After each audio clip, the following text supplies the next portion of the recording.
Hanyalah orang berilmu yang takut kepada Allah.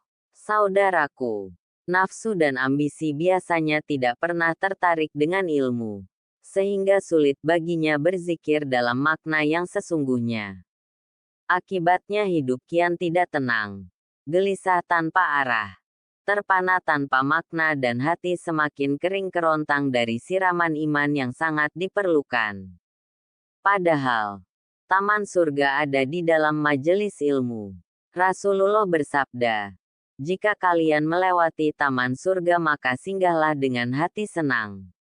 Para sahabat bertanya, "Apakah taman surga itu?" Beliau menjawab, "Halakoh-halakoh zikir atau halakoh ilmu." Hadis riwayat Tirmidzi. Dikatakan taman surga karena hanya orang yang benar-benar berilmulah yang takut kepada Allah Azza wa Jalla. Sesungguhnya yang takut kepada Allah di antara hambanya hanyalah orang-orang yang berilmu. Quran Surah Fatir 28. Allah Azza wa Jalla berfirman, "Dan janganlah kamu mengikuti apa yang kamu tidak mempunyai pengetahuan tentangnya. Sesungguhnya pendengaran, penglihatan dan hati, semuanya itu akan diminta pertanggungjawabannya." Quran Surah Al-Isra 36. Setelah menyebutkan pendapat para salaf tentang ayat ini, Imam Ibnu Katsir rahimahullah berkata, kesimpulan penjelasan yang mereka sebutkan adalah bahwa Allah Azza wa Jalla melarang berbicara tanpa ilmu, yaitu berbicara hanya dengan persangkaan yang merupakan perkiraan dan hayalan. Tafsir Al-Quranul Azim, Surat Al-Isra 36. Imam Ali bin Abil Izzi Al-Hanafi rahimahullah berkata, barang siapa berbicara tanpa ilmu, maka sesungguhnya dia hanyalah mengikuti hawa nafsunya.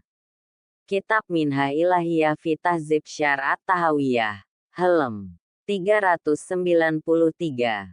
Allah Azza wa Jalla berfirman, dan siapakah yang lebih sesat daripada orang yang mengikuti hawa nafsunya dengan tidak mendapat petunjuk dari Allah sedikit pun. Quran Surat Al-Qasas 50. Rasulullah Shallallahu alaihi wasallam berdoa, "Ya Allah, sesungguhnya aku berlindung kepadamu dari ilmu yang tidak bermanfaat, kolbu yang tidak khusyuk, jiwa yang tidak merasa puas, dan doa yang tidak didengar." Hadis riwayat Muslim. Rasulullah Shallallahu alaihi wasallam juga berdoa, "Ya Allah, aku memohon kepadamu ilmu yang bermanfaat, dan berlindung kepadamu dari ilmu yang tidak bermanfaat."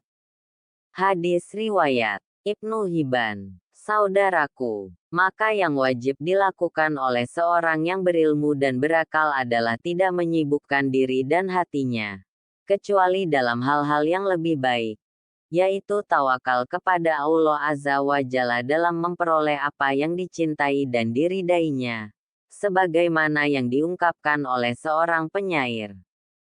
Dan jika engkau mengetahui bahwa ia begitu berharga, maka sibukkanlah hati nuranimu dengan hal yang lebih utama.